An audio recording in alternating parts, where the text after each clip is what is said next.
8 dogs were left alone in the icy wilderness of Antarctica for 175 days.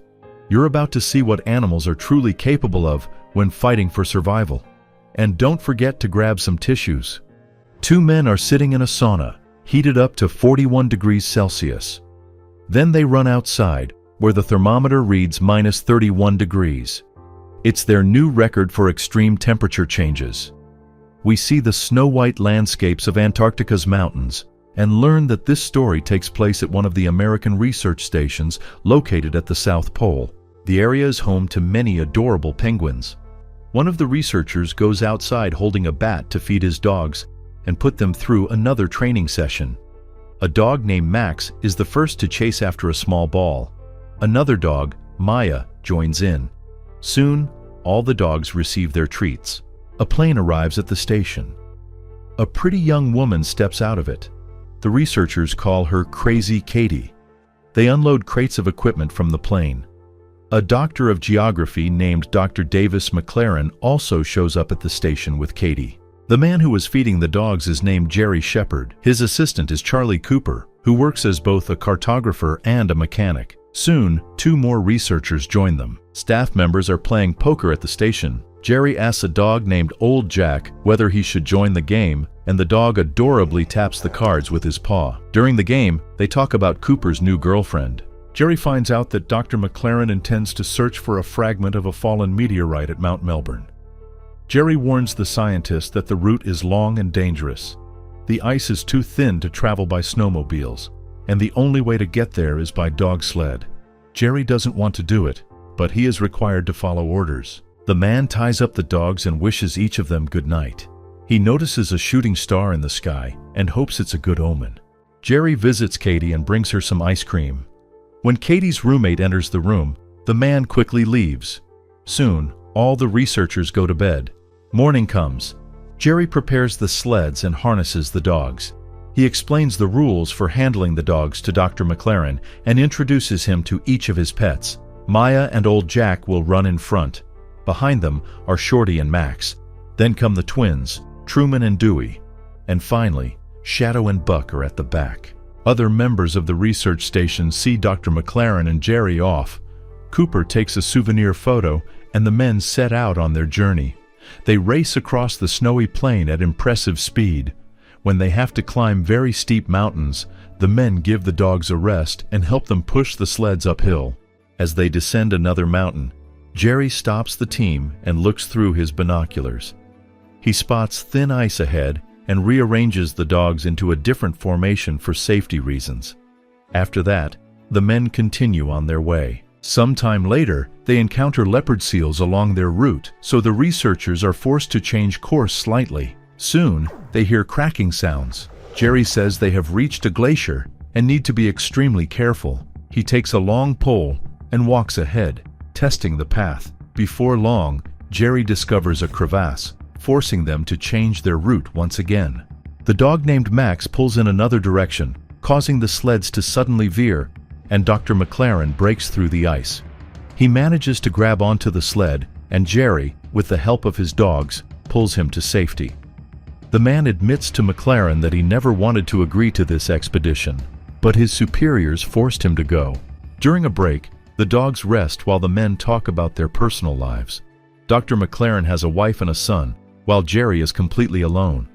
He once had a short romance with Katie, but it ended 2 years ago. The next day, the men reach a point from which Mount Melbourne is already visible. Meanwhile, the research base receives a call from another station. According to the latest weather forecast, conditions are about to worsen dramatically. Dr. McLaren and Jerry must be evacuated immediately to avoid putting their lives at risk. The men drink coffee and answer the radio call. They learn that a powerful cyclone is approaching. McLaren is deeply disappointed and doesn't want to turn back, since the meteorite is already so close. He persuades Jerry to continue the expedition, explaining that he flew halfway around the world for this and that it means everything to him. Jerry reluctantly agrees. The following day, they reach Mount Melbourne and begin searching for the meteorite together. Dr. McLaren manages to find it, even though he steps outside the safe zone to do so. As they make their way back, the cyclone draws closer. The men are forced to stop when one of the dogs, Old Jack, injures his leg. While Jerry examines the wound, McLaren tries to contact the base. He accidentally steps onto a snowslide, falls, and breaks his leg. Cracks begin to form in the ice, and the man plunges into one of the crevasses. Jerry grabs a climbing rope and races to his teammates' aid along with the dogs.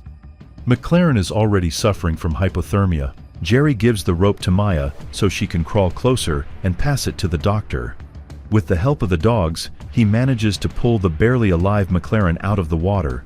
Jerry throws all the supplies out of the sled and places his friend inside.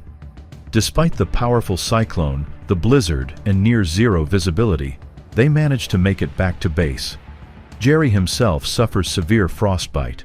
The entire team is evacuated to the nearest station with a hospital, leaving the dogs behind. Jerry wakes up in a hospital room. Cooper informs him that all the dogs are still at the base. Katie was supposed to go back for them, but due to the storm, all flights were canceled until spring, and she wasn't given permission to fly. Jerry demands that the captain provide him with a plane to rescue the dogs, but he is refused. All aircraft are being used exclusively to save people, not animals. The dogs, left tied with tightly fastened collars, are forced to endure the winter without food. They've been freezing and starving for 4 days. Jerry flies to Washington, where he meets with government officials, hoping they will fund a flight back to the station to evacuate the dogs. The problem is that one of the strongest cyclones in the last 25 years is raging there. No one is willing to fly into it. Meanwhile, the starving dogs bark into the howling wind. The flag is torn from the flagpole. One of the dogs breaks free from the chain and runs after it. The other dogs see this and help each other slip out of their collars. Almost all of them manage to escape, all except old Jack. Jerry then travels to California to visit Dr. McLaren. He shows the man photos from their expedition and says he must return to the station as soon as possible. Jerry admits that no one is willing to take part in the rescue mission and asks McLaren to seek help from his scientific foundation. The doctor replies that this is impossible and tells Jerry that he has to let it go. Meanwhile, the dogs have now been starving and freezing alone for 15 days. A seagull flies by, and 6 of the dogs run after it. Injured old Jack lies on the snow, weak and indifferent. Maya comes up to him and gently licks his head. The other dogs find a flock of birds and begin to hunt. They succeed. At last, they have something to eat. The dogs share the food with each other like one big family. Jerry returns home, still overwhelmed with guilt for having left the dogs behind. It is March 30th. Winter and the polar night begin in Antarctica. The dogs watch the aurora and play with the colorful reflections on the snow. During their rough play, Dewey accidentally falls from a cliff. The other dogs notice and rush to him. They surround their friend, trying to warm him with the heat of their bodies. A cyclone hits, bringing a violent snowstorm with it. Dewey remains lying in the snow. Another dog tries to wake him, but sadly, it is already too late. Jerry now works as a children's instructor, teaching school kids how to kayak. Katie comes to visit her ex-boyfriend and gives him a red-haired dog named Brandy. During a walk, Katie admits that she has a new boyfriend. Jerry reacts without much emotion. His thoughts are still with the dogs he left behind. Jerry meets with an indigenous man named Mindo, who bred and raised the dogs that were left in Antarctica. Jerry shows him his expedition album and apologizes for what happened. Mindo replies that sometimes we lose our dogs. That's just the way life is. It's the 133rd day after the evacuation. 7 dogs at the station are still alive. By chance, they discover a small food storage. Thanks to this, they can finally eat something other than bird meat and find shelter from the cold and the wind. Dr. McLaren receives an award at a ceremony honoring the meteorite found on Mount Melbourne. Jerry attends the ceremony and tells McLaren that he's going to fly to New Zealand and try to arrange transport back to the research station from there. That night, the doctor returns home, tucks his son into bed, and finds a drawing of dogs with the caption, "The dogs who saved my daddy." Later, he quietly looks at a photo from the expedition. Day 152 arrives. One of the dogs returns to the place where Dr. McLaren once broke his leg. It finds scattered equipment and the body of a dead killer whale. As the dog sniffs it, a leopard seal suddenly bursts out of the whale's carcass. Moments later, the other dogs show up. While one of them tears off a piece of meat from the whale and distracts the leopard seal, the others rush in to grab their own chunks. The leopard seal bites one of the dogs on the leg, but the pack manages to drive it away. Meanwhile, Jerry flies to New Zealand and searches for a boat to reach the station. After yet another rejection, he runs into Katie and Cooper at a bar. Dr. McLaren joins them as well. It turns out the scientist has finally secured funding for the expedition. Together, they set off in a small helicopter.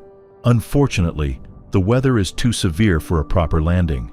They are forced to touch down in the middle of endless ice, still nearly 100 miles from their destination.